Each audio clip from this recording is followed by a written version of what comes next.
అనకాపల్లి జిల్లా నక్కపల్లిలో ఏపీఐఐసి ద్వారా 1000 ఎకరాల భూమిని సేకరించారు.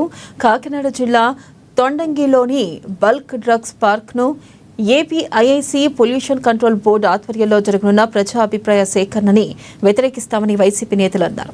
ఇక నక్కపల్లి మండలంలోని భూసేకరణను వ్యతిరేకిస్తున్నట్లు వైసీపీ నేత రామకృష్ణ, సిపిఎం నాయకులు అప్పలరాజు పలు గ్రామాల నిర్వాసితులు చెబుతున్నారు. అభివృద్ధి పేరుతో తమ భూములు లాక్కోవద్దని కోరారు. పలు ప్రాంతాల్లో వ్యతిరేకించిన బల్క్ డ్రగ్స్ పార్క్ ని నక్కపల్లి ప్రాంతంలో ఎలా ఏర్పాటు చేస్తారని ప్రశ్నిస్తున్నారు. బల్క్ డ్రగ్స్ కంపెనీల ఏర్పాటు వలన ఈ ప్రాంతంలోని భూగర్భ జలాలు, వాయు కాలుష్యము జరిగే ప్రజలంతా అనారోగ్యం పాలవుతారని అంటున్నారు. తరతరాలుగా భూములనే నమ్ముకొని వ్యవసాయంతో జీవనోపాధి పొందుతున్న రైతులు ఇబ్బందులు ఎదుర్కోవాల్సి వస్తుందని ఆందోళన చెందుతున్నారు.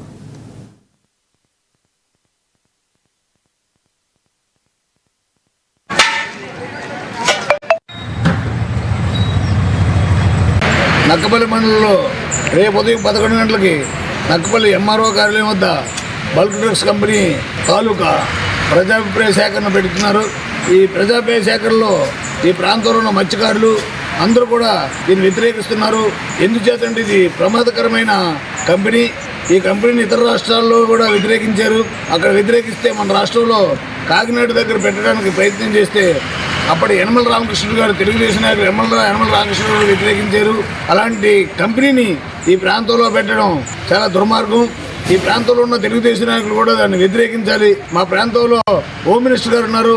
హోమ్ మినిస్టర్ గారు ఈ కంపెనీని వ్యతిరేకించి ఈ ప్రాంతంలో ఉన్న మత్స్యకారులని అందరినీ కూడా కాపాడాలని కోరుకుంటూ రేపు జరిగే ప్రజాభిప్రాయ సేకరణలో మొత్తం కంఠంతో అందరూ వ్యతిరేకిస్తున్నాం. నక్కపల్లి మండలంలో రేపు ఉదయం 11 గంటలకి నక్కపల్లి తహసీల్దార్ ఆఫీస్ వద్ద జరగబోయే ఈ బల్క్ డ్రగ్ ఏర్పాటుకి సంబంధించి ప్రజాభిప్రాయ సేకరణ పెట్టడం జరుగుతుంది. దాన్ని మేము ఖండిస్తున్నాం. ఎందుకంటే ఇక్కడ పక్కన ఉన్న హెట్రో కంపెనీ వల్ల చాలామంది రైతులు కానీ చాలామంది ప్రజలు కానీ ఇబ్బంది పడడం జరుగుతుంది. గతంలో చూసుకుంటే 10 సంవత్సరాల ముందు 15 సంవత్సరాల ముందు చూసుకుంటే ఎవరికి కూడా ఒక జ్వరం వచ్చేది కాదు. అలాంటిది ఇప్పుడు ప్రతి ఒక్కరికి కూడా క్యాన్సర్లతో బాధపడుతున్నారు. కేవలం ఇలాంటి రసాయన కంపెనీలు రావడం వల్లే ఇలాంటి జబ్బులకి పాలయ్యి ఇబ్బంది పడుతున్నారు. కాబట్టి ఒక రసాయన కంపెనీతోనే ఇంత ఇబ్బంది పడుతున్నామంటే ఇప్పుడు మళ్ళీ బల్క్ డ్రగ్ ఏర్పాటు చేయడానికి సిద్ధమవుతుంది ఈ ప్రభుత్వం. కాబట్టి మేము ఈ బల్క్ డ్రగ్ పార్క్ అన్నది వ్యతిరేకిస్తున్నాం. రేపనగా జరగబోయే ప్రభావ సేకరణను కూడా వ్యతిరేకించి ఈ బల్క్ డ్రగ్ ఏర్పాటు రానివ్వకుండా చేయడానికి మేము సిద్ధపడుతున్నాం. ఏపీఐసి వాళ్ళు, పొల్యూషన్ కంట్రోల్ బోర్డు వాళ్ళు ఇక్కడ పబ్లిక్ హియరింగ్ ఈ ప్రాంత రైతులు ఈ ప్రాంతంలో కొన్ని భూములు తీసుకునే కోసం, తర్వాత పొల్యూషన్ కోసం ఈ నక్కపల్లి ఎంఆర్ఓ ఆఫీస్ దగ్గర పబ్లిక్ హియరింగ్ జరపబోతున్నారు. ఆ ఏర్పాట్లు ఏం జరుగుతుందో చూడడానికి ఇక్కడికి మేము రావడం జరిగింది. మరి ఈ ప్రాంతంలో మేము గతంలో నుంచి కూడా ఉద్యమాలు చేస్తున్నాం. గత ప్రభుత్వంలో కూడా అనేక ఉద్యమాలు చేసాం రైతులకి న్యాయం చేయాలని. మేము ఇప్పుడు కూడా అదే డిమాండ్తో ఉన్నాం. రైతులకు న్యాయం చేయాలి. ఈ చుట్టుపక్కల నిరుద్యోగులు అనేక మంది ఉన్నారు.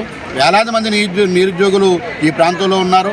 మరి చదువుకుని ఉద్యోగాలు లేక ఖాళీగా తిరిగి మరి చెడు వ్యసనాలకు లోనవుతున్న పరిస్థితి మనందరికీ తెలుసు. మరి ఈ సందర్భంలో మేమందరం కూడా మరి అనిత గారి ఆధ్వర్యంలో ఈ ప్రాంతం రాబోయే కాలంలో చాలా అభివృద్ధి చెందబోతుంది.